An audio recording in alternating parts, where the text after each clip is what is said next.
Hello everyone. कभी सोचा है बिरयानी में सबसे स्वादिष्ट क्या होता है? खैर, बिरयानी के चाहने वालों के लिए इसके अलग अलग जवाब हो सकते हैं, लेकिन हम आपको बता रहे हैं एक ऐसी बिरयानी के बारे में जो आज से आपकी फेवरेट होने वाली है, और वो है हैदराबादी कटहल बिरयानी। तो हम सबसे पहले बिरयानी बनाने के लिए कटहल लेंगे, और कटहल का चुनाव हम कैसे करेंगे तो ये देखिए, यहाँ पर मैं कटहल ली हूँ। ये बिल्कुल छोटे साइज के हैं और इसमें बीज बिल्कुल भी नहीं है, और इसे हम अच्छे से छील लेंगे और ये जो बीज का पार्ट है उसे हम निकाल लेंगे। कटहल को आप छोटे छोटे टुकड़ों में काट लें और उसे पानी में डालकर रखें, और पानी में कुछ बूंदे तेल की भी डाल लें। कटहल में जो स्टिकनेस होती है वो बर्तन में लगेगी नहीं। उसके बाद हम लेंगे यहाँ पे छोटे छोटे आलू, जिसको कि मैंने छील लिया, और छील कर इसे बस 2 भाग करने हैं। हमें इसे ज़्यादा छोटा नहीं करना, बस इसे 2 भाग करने हैं। तो इस तरीके से मैं आलू ले रही हूँ यहाँ पे। आप चाहे तो केवल कटहल का भी बना सकते हैं। यदि आप आलू नहीं डाल रहे हैं तो कटहल की मात्रा को बढ़ा दीजिएगा।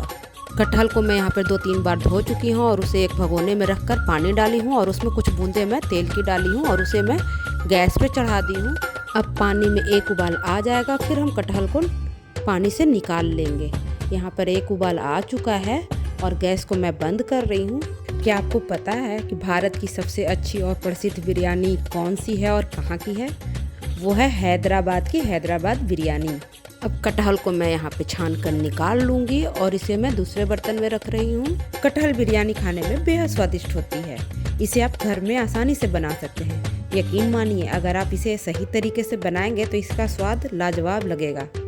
वैसे तो आप किसी भी वक्त इसे बनाकर एंजॉय कर सकते हैं, लेकिन मैं इसे लंच में बनाना ज़्यादा प्रेफर करती हूँ। अब मैं सारे कटहल को निकाल चुकी हूँ और इसे थोड़ी देर के लिए साइड में कर दूँगी, और तब तक मैं चावल को यहाँ पर भिगो रही हूँ, क्योंकि चावल को भी भिगो कर आधा घंटा रखना है हमें। तो मैं यहाँ पर करीब 1 कप चावल ले रही हूँ, और ये बिरयानी राइस है, तो इसे आप अच्छी तरीके से धोकर कम से कम 30 मिनट के लिए इसे रख दें।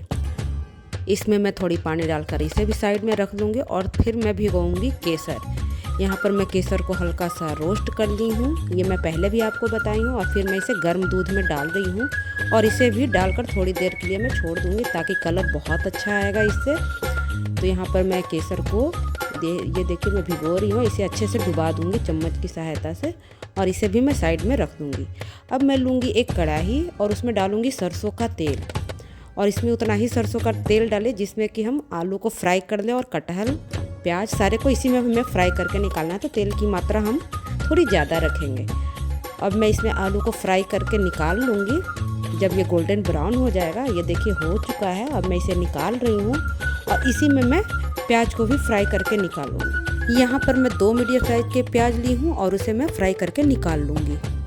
यहाँ पर मैं जो कटहल का इस्तेमाल कर रही हूँ वो मैं आधी इस्तेमाल करूँगी, और आधी की मैं सब्जी बनाऊँगी, क्योंकि कटहल बहुत ज़्यादा है तो इतना का मैं बिरयानी नहीं बना रही हूँ। इसमें से मैं आधी की ही बनाऊँगी, जो कि आधा किलो है। अब ये देखिए हमारा प्याज भी गोल्डन ब्राउन हो चुका है, और मैं इसे अच्छे से निकाल लूँगी, क्योंकि इसमें तेल ना रहे, इसे सूखा रखना है। तो इस तरीके से मैं दोनों प्याज को फ्राई कर लूँगी, और तब तक मैं दूसरी तरफ गैस पे चढ़ा रही हूँ पानी। यहाँ पे मैं चावल को इसमें उबालूँगी। जब तक पानी उबल रहा है तब तक मैं कटहल को भी फ्राई कर लेती हूँ, क्योंकि इसे भी भूनने में थोड़ा टाइम लगेगा। 2 बार करके मैं कटहल को भूनूंगी। तो इस तरीके से इसे धीमी धीमी आंच पर आप इसे इस तरह गोल्डन ब्राउन होने तक फ्राई कर लें। अब मैंने यहाँ पे आलू, कटहल और प्याज को फ्राई कर लिया है, और उसे मैं मैरिनेट करूँगी। जब तक चावल होगा तब तक इसे मैं मैरिनेट करके अलग रख दूँगी। तो अब इन सब में मैं डालूँगी दही।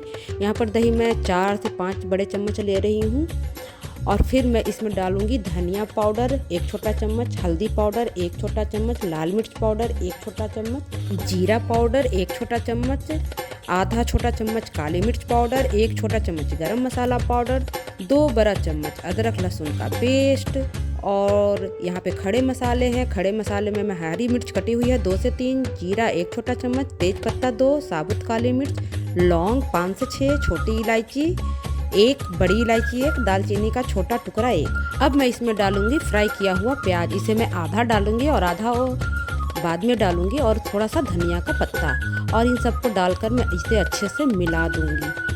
और मैंने यहाँ पर नमक नहीं डाला था, मैं भूल गई थी, तो अब मैं इसमें डालूंगी नमक इसमें सब्जी के क्वांटिटी के अनुसार ही डालें, क्योंकि ऑलरेडी मैं चावल में डालूंगी, तो इसलिए नमक इतना ही डालिए जितनी सब्जी हो।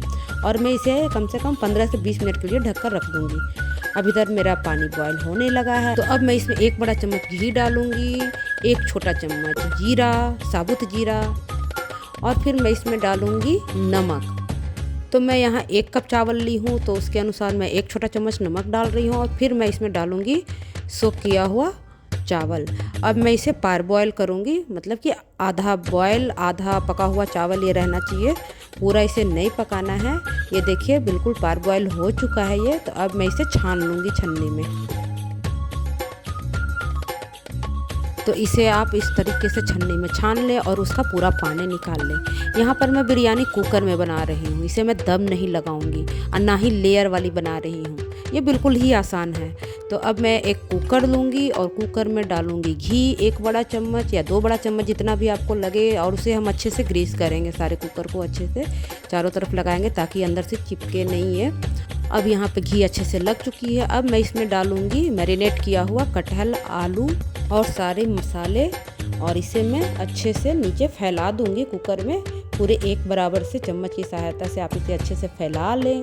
और फैलाने के बाद इसके ऊपर हम डालेंगे चावल, जो हमने हाफ बॉयल चावल किया है। तो इसके ऊपर मैं इसे डाल रही हूँ और इसे भी अच्छे से बराबर कर लें। इसे मैं लेयर में नहीं बना रही हूँ, लेयर को बनाने के लिए वो दूसरा मेथड है। तो ये चूँकि हैदराबाद बिरयानी में बना रही हूँ और वो भी कुकर में। अब मैं चावल को अच्छे से फैला ली हूँ। अब मैं उसमें डालूँगी थोड़ा पानी, और ये वही पानी है जिसमें मैंने मैरिनेट किया हुआ था, उसी को धोकर मैं डाली हूँ। ये करीब आधा कप के अनुसार होगा पानी। और फिर मैं डालूँगी इसमें भिगोया हुआ केसर, ये दूध भी करीब आधा कप है। तो फिर मैं इसे डालूँगी, उसके ऊपर डालूँगी ये बचे हुए प्याज जिसको मैंने फ्राई करके रखा था, और कुछ धनिया पत्ते, और फिर मैं डालूँगी इसके ऊपर पुदीने की पत्ती। आप पुदीने की पत्ती भी डालें, इससे भी अच्छा फ्लेवर आएगा। आप इसके ऊपर फ्राई किया हुआ ड्राई फ्रूट्स भी डाल सकते हैं, ये आपके चॉइस पे है। और थोड़ी घी भी आप डाल सकते हैं ऊपर से। मैं सूट करना भूल गई थी तो वो सूट नहीं हुआ है, तो आप इस पर घी भी डाल लीजिएगा। और फिर ये कुकर को मैं ना तेज़ आंच पे चढ़ाई हूँ, बिल्कुल तेज़ आंच पे, इसे 1 सीटी लगाना है, फिर गैस को आप ऑफ कर दें। अब यहाँ पे हमारी ये बिरयानी तैयार हो गई है। देखिए कितना सुंदर कलर आया और बिल्कुल एक एक दाना खिला हुआ है, कहीं से चिपका नहीं है। ये आपको लगेगा मैं ऊपर से दिखा रही हूँ, मैं अंदर से भी आपको दिखाती हूँ।